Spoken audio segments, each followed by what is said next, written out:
Hello everyone, welcome to my channel.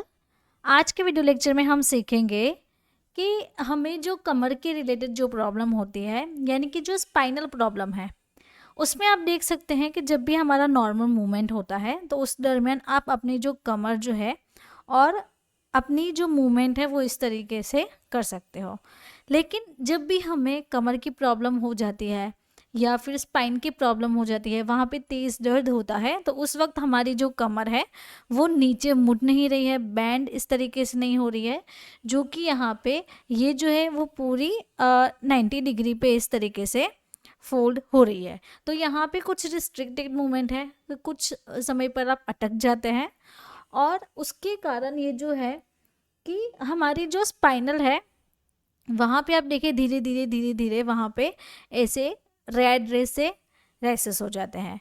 तो ये एक रैसेस नहीं है, वहाँ पे क्या है, हमारी जो वर्टिब्रा है वो धीरे धीरे ख़राब होने लगती है और धीरे धीरे हमारे बोन जो है वो क्या हो जाते हैं, रप्चर हो जाते हैं।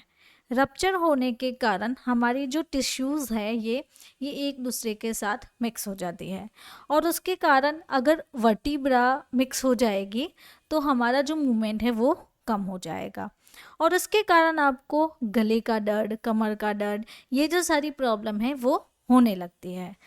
तो चलिए आज का वीडियो लेक्चर हम स्टार्ट करते हैं और हमारा आज का मेन टॉपिक है एंकीलोजिंग स्पॉन्डिलाइटिस। तो एंकीलोजिंग स्पॉन्डिलाइटिस में आप देखिए ये जो इंसान है वो फ्रीज में कुछ सामान लेने जा रहा है। इस वक्त इसको क्या महसूस होता है, जैसे कि आप यहाँ पे गौर से देखें, ये है हमारी नॉर्मल वर्टिब्रा, ये 1, 2 एंड 3 और यहाँ पे है हमारी फ्यूज वर्टिब्रा यानी कि एंकीलोजिंग स्पॉन्डिलाइटिस।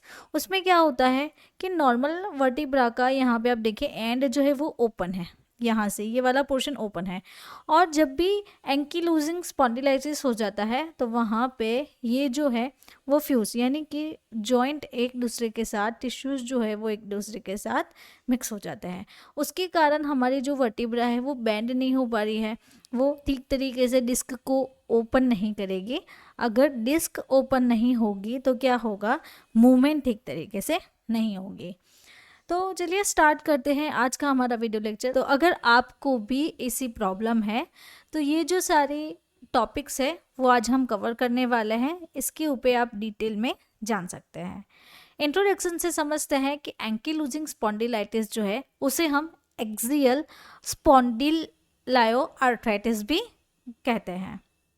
तो स्पॉन्डिलो आर्थराइटिस यानी कि ये हमारे जो एक्सियल बोन है उसमें जो वर्टिब्रल कर्व है वो कैसा हो जाता है, लूज हो जाता है।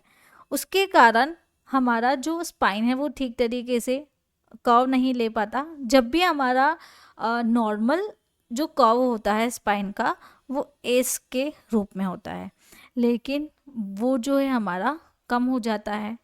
यहाँ से ये एस जो कर्व बन रहा है, यहाँ पे आप देखिए ये जो एस कर्व बन रहा है यहाँ पे वो नहीं बन रहा है, इसके कारण आपका ये स्ट्रेट हो जाता है बिकॉज वर्टिब्रा जो है वो कैसी हो जाती है, वो फ्यूज हो जाती है, एक दूसरे के साथ इसे ज्वाइन हो जाती है। तो यहाँ पे आप देख सकते हैं इस तरीके से वो ज्वाइन हो जाती है, जिसे हम एंकीलोजिंग स्पॉन्डिलाइटिस कहते हैं। तो ये एक इन्फ्लेमेटरी डिजीज़ है, यानी कि आपको उसमें पेन हो सकता है।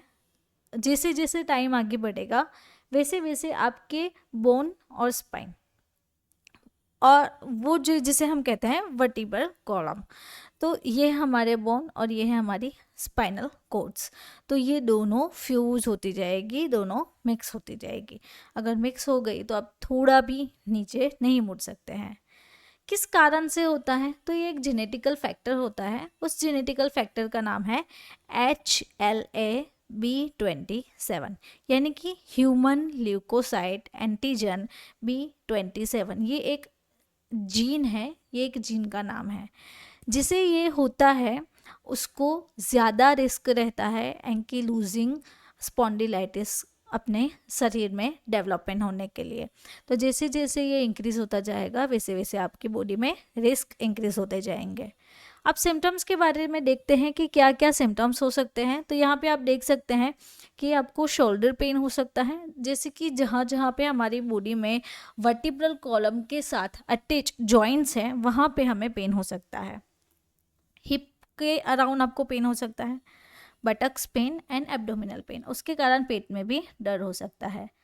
तो यहाँ पे आप देख सकते हैं जहाँ टेंडन एंड लिगामेंट अटैच होते हैं और वहाँ पे जो फ्यूज बोन होता है वहाँ पे दर्द होना। वर्टिब्रल कॉलम जो है हमारी पीछे की साइड, लोअर बैक की साइड, वहाँ पे पेन होता है। शोल्डर एंड हिप जॉइंट पे आपको ये रिस्क रह सकता है। एंड कहाँ पे, हमारी जो स्पाइन है और हमारा जो हिप का भी जो बेस है वहाँ पे भी पेल्विस के अराउंड आपको पेन हो सकता है। तो ये जो सारे सिम्टम्स हैं वो देखने को मिलते हैं।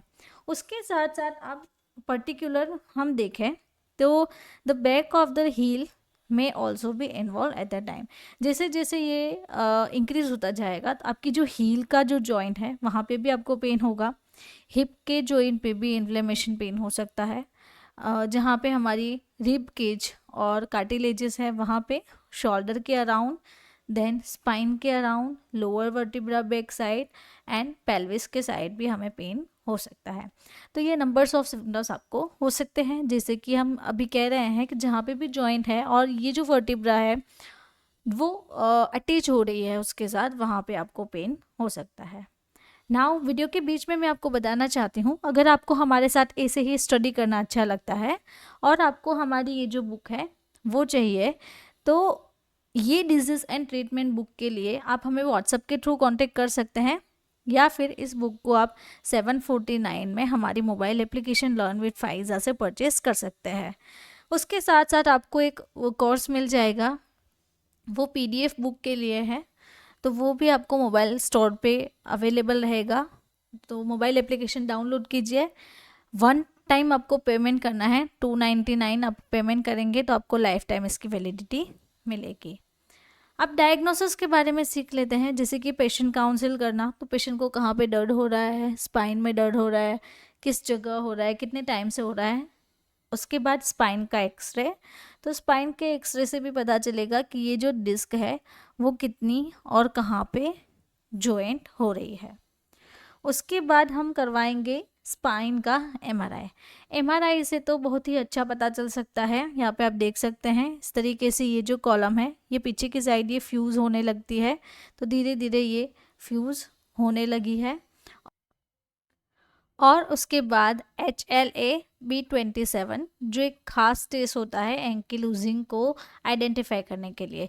तो एंकिलोजिंग जो स्पॉन्डिलाइटिस है उसके लिए एक खास टेस्ट रहता है। अगर आपको भी जेनेटिकल फैक्टर है और कुछ समझ में नहीं आ रहा है कि किस वजह से हो रहा है, ये पेन क्यों हो रहा है, तो आपको ज़रूर से ये टेस्ट करवाना चाहिए और जो भी हेल्थ केयर प्रोवाइडर है वो ज़रूर से ये टेस्ट को पेशेंट को सजेस्ट करें। उसके बाद जो ट्रीटमेंट हम बेसिक पे घर पे यूज़ कर सकते हैं वो ये है फिजियोथेरापी। तो फिजियोथेरापी में आप ये एक सिटिंग थेरापी यूज़ कर सकते हैं। इसमें आप अपनी जो बैक है उसे आप ट्विस्ट कर सकते हैं। देन इस तरीके से नंबर्स ऑफ एक्सरसाइज है, वीडियो को पोस्ट करके आप इस एक्सरसाइज को देख सकते हैं। नी बेंड करना, अपनी कमर को लिफ्ट करना, पैर को लिफ्ट करना, तो इस तरीके से आप फिजियोथेरापी कर सकते हैं। तो फिजियोथेरापी से भी आपको इससे राहत मिल सकती है। अगर इससे आपको राहत नहीं मिल रही है और आपको मेडिकेशंस चाहिए तो मेडिकेशंस के थ्रू एनसेड्स है, यानी कि non steroidal anti inflammatory drugs.